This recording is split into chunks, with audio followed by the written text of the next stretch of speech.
say allegedly, has done things and allegedly participated in a lot of things that the public would not be happy to know. Has to take responsibility for what he did as an individual. Sean is the one who pulled that gun out. Sean is the one who shot. So he has to take responsibility for that. The scandal surrounding Diddy and JayZ has set the entertainment world on fire, sparking intense controversy and leading fans, critics, and even their closest allies to question the depths of their influence. The spotlight is revealing a troubling pattern of intimidation, manipulation, and alleged behind-the-scenes power moves. Elements straight out of a Hollywood thriller.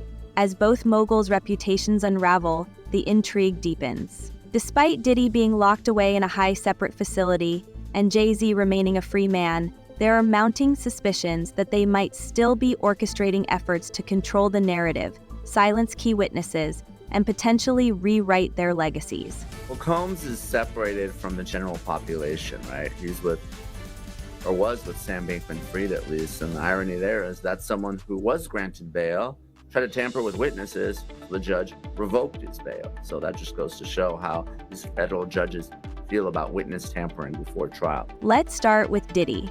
You might assume that being behind bars would limit his influence, but that doesn't seem to be the case. Recent court filings suggest that Diddy has been orchestrating events from his jail cell like a puppet master.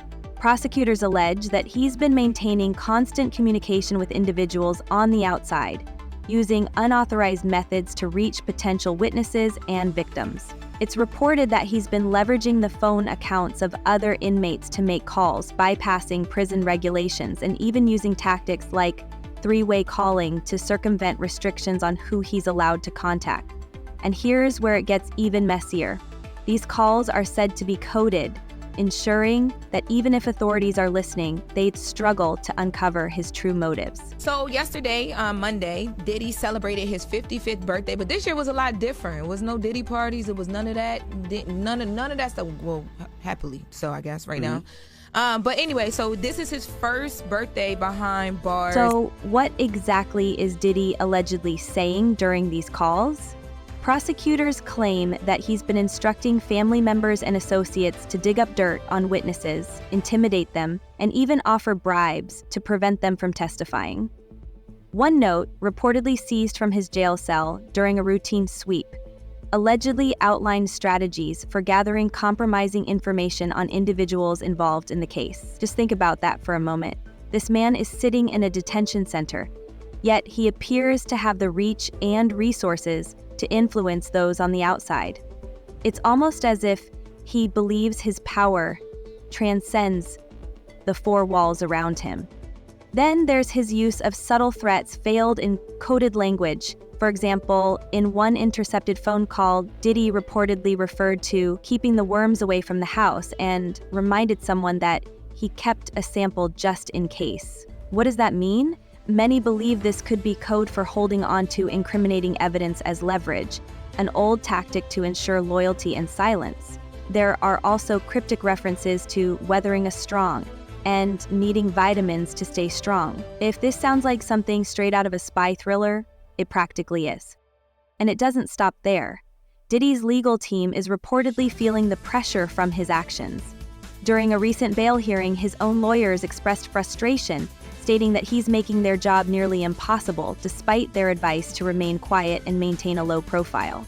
Allegedly, Diddy has gone rogue, ignoring their guidance and continuing to push boundaries. Take, for instance, the recent social media video he posted featuring his children, an attempt, some believe, to soften his public image and sway potential jurors.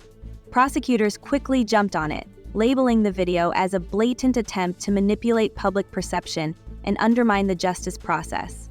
Was it a genuine fatherly moment, or a calculated move to portray himself in a favorable light? Either way, it's clear that Diddy isn't playing by the rules, and his legal team seems to be scrambling to manage the fallout. No, I'm not surprised by the ruling because, as she cited in her order, there are very serious allegations about the danger that he potentially poses to other witnesses and the public at large. There are allegations that he has, been violent with others. he's also attempted to allegedly intimidate other witnesses and still contact witnesses while incarcerated. And speaking of fallout, let's turn to the witnesses and victims who have allegedly found themselves caught in Diddy's web. The accusations against him paint a disturbing picture of a man willing to go to extreme lengths to silence anyone who might oppose him. Prosecutors have pointed to multiple instances where witnesses were allegedly contacted and pressured, either directly or indirectly, to stay silent or provide testimony in his favor. Some were reportedly offered financial incentives, while others faced subtle threats. One particularly chilling detail revealed in the court documents suggests that Diddy allegedly instructed his associates to make certain witnesses disappear from the equation entirely. Given this, it's no surprise that the court has repeatedly denied his bail requests, labeling him a flight risk and a threat to the integrity of the trial.